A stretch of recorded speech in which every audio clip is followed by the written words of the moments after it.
What are the social issues tackled in your teleserye pitch and how is it connected to your chosen literary text? From the literary text, Voice State, the issue is domestic violence, specifically sexual abuse sa mga OFW na nakaka-affect dun sa mga naiwan na pamilya dun sa Pilipinas. Ang aming teleserye pitch ay hindi lang about sa horror na nangyayari sa bawat scenes. Dito ay tinatalakay ang mga pang-aabuso sa ating mga OFW na hindi lang sila ang naapektuhan kundi ang kanilang mga pamilya na naiwan sa Pilipinas. Why is it entitled 7? Our film is entitled 7 because, as you will notice in our video, it started and ended with Merida blowing out a candle for her birthday. So same with other families, yung mga OFWs, yung mga anak nila is nagsisig na tuwing birthday nila is andun yung parents nila. And just like in our film, makikita natin na si Merida, which is yung anak ni Teresa, is mag-hope na sana is dun sa 7th birthday niya is andun yung nanay niya. And we will see if makakapunta nga ba or makaka-attend ng birthday party ni Teresa, ni Merida yung mami niya. So, One of the social issues tackled in our teleserye pitch is the OFW phenomenon. My character, who is Merida, is the daughter of Teresa, who is an OFW. Being away from her mother, she longs for her presence and starts to seek love and affection from others. As a main character, what is your struggles and how will you describe your character in your teleserye pitch? as Teresa, I struggled with the fact that I have to live away from my daughter. My character, Teresa, is a kind, loving mother who would support her daughter's needs. And as a result of that, she flew to Abu Dhabi in order to work, in which she encountered domestic violence, just like what happened in Magdalena and Boise, who also experienced the same thing and affected her family in the Philippines. That's the short discussion of our teleserye pitch entitled 7. We, the 11 production, is inviting you to watch and enjoy our film. Thank you. Happy birthday.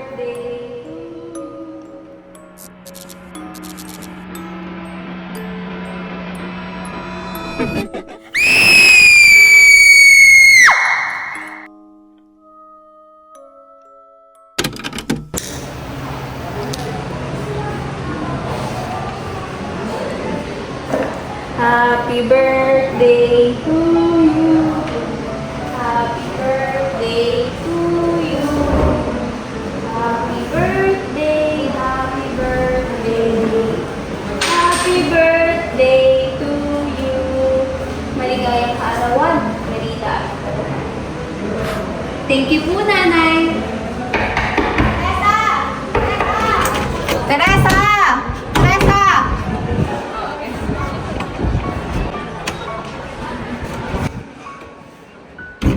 O, Teresa, buti naman gising ka na. Yung bayad sa upa akin na. Aling Marta, pwede po bang sa katapusan na lang yung bayad sa upa? Medyo gipit po kasi kami ngayon at papasok na si Merida. Ipinambili ko po muna ng gamit pang eskwela. Ano? Katapusan na naman? Alam mo ba kung ano petsa na ngayon, Teresa? Aba, 25 na.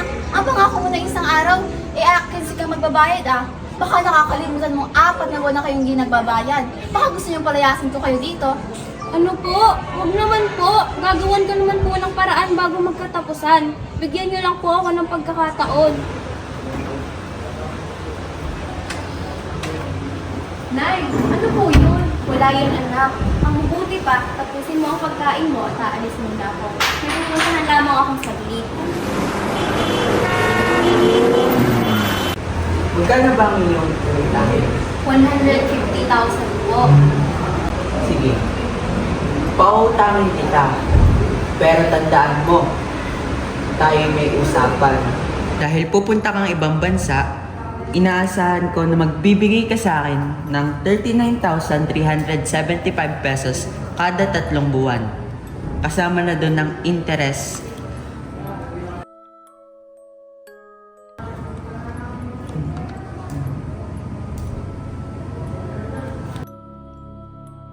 Ang magiging interest mo buong taon ay 7,500 pesos.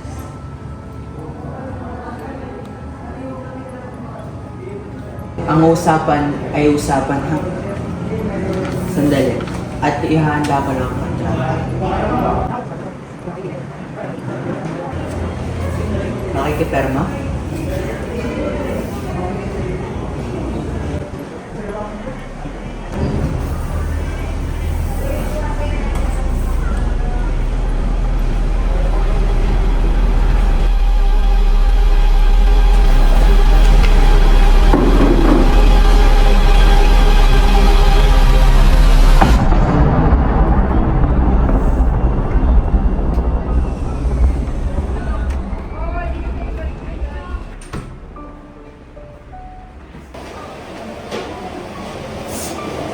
Anak, di ba gusto mong maging doktor?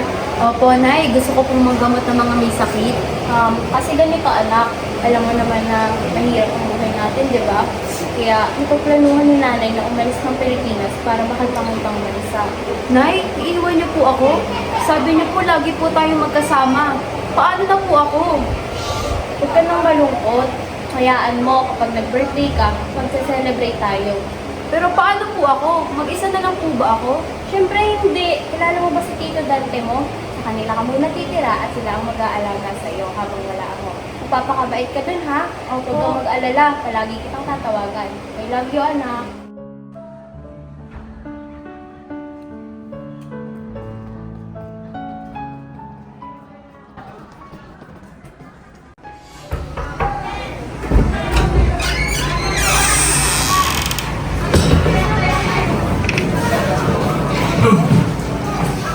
Over from home, Teresa. I'm Amanda. I'm at home. And this is my husband, Leonardo.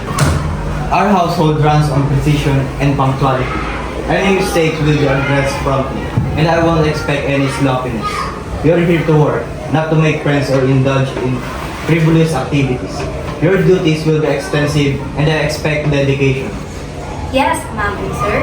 I'll make sure to follow all the rules and schedules. I also understand the importance of maintaining a smooth household and meeting your expectations. Also, my work is commendable, and that I will respect everyone in this house. That's good. Fatima! Fatima will show you around. You need to adapt quickly as per dinner is 7 a.m. sharp. And don't be late or else you'll face the consequences. You need to adapt to our customs and traditions and respect our family's privacy. Yes, Amanda. I'll make sure to be ready. And that's the headquarters.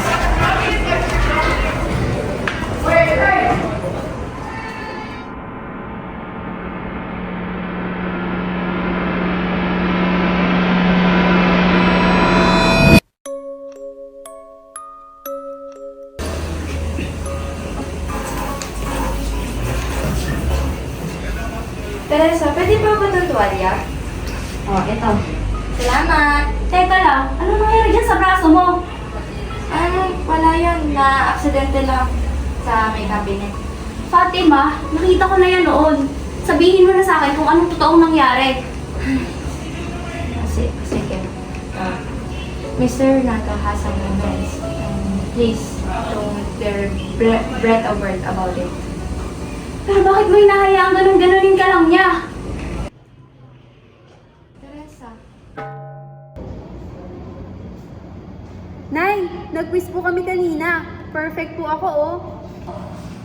Talaga anak, ang galing-galing naman ng anak ko na yan. Magiging magaling na doktor ka talaga. Ay, Nay, ano po yung nasa braso nyo? Basa po ba yan? Ito na, wala hindi. Nabunggulang ako sa cabinet. Ang mahalaga, mag-aral ka dyan ng mabuti. Opo, Nay. Malapit na po ang birthday ko, kaya malapit na rin po kayong umuwi. Excited na po ako. Ako rin anak, konting tiis na lang at magkakasama na tayong muli. Bye, Nay. Bye anak!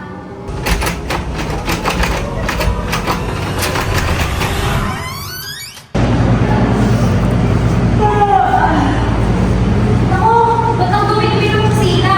Fatima! Fatima, naglinis ka ba? Fatima! Fatima! Fatima! Fatima! Where's Fatima?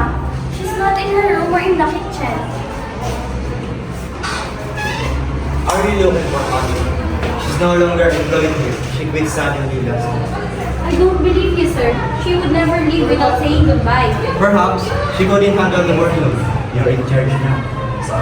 That's impossible, sir. Just accept it, Teresa. Fatima's gone. Just focus on your new responsibilities.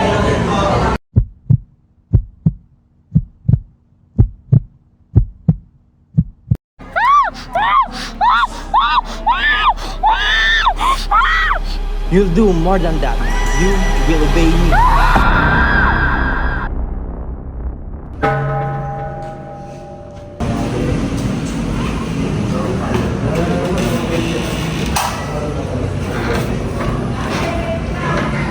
Wow! Ang ganda-ganda naman ng manika na to.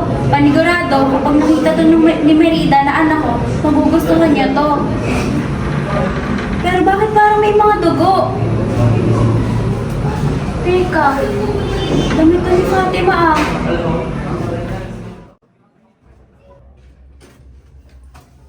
Fatima? Fatima! Fatima! Anong ginawa nila sa'yo? Fatima! Fatima! Fatima!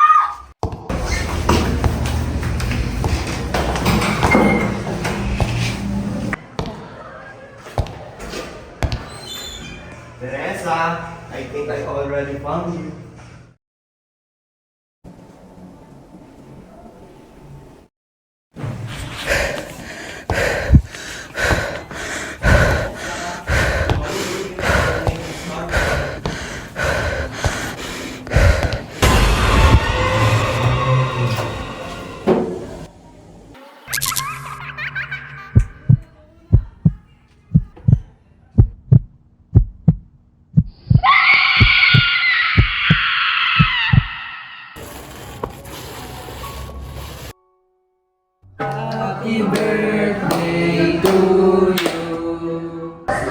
O bakit parang ang lungkot ng birthday girl na yan?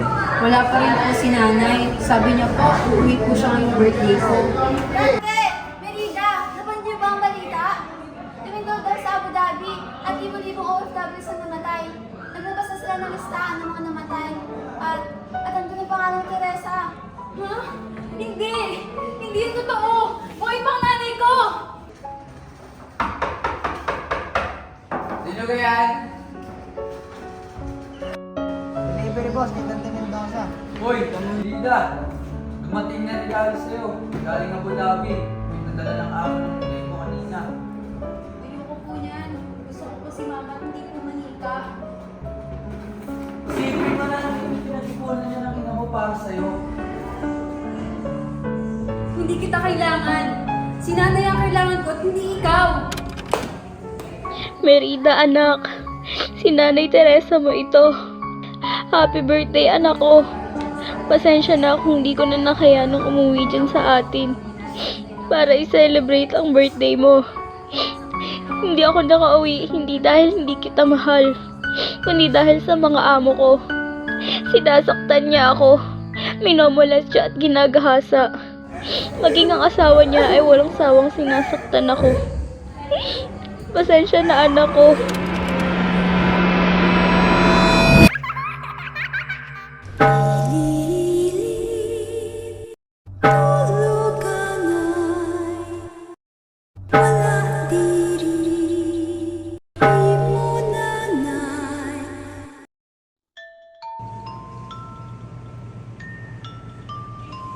Thank you, Nanay.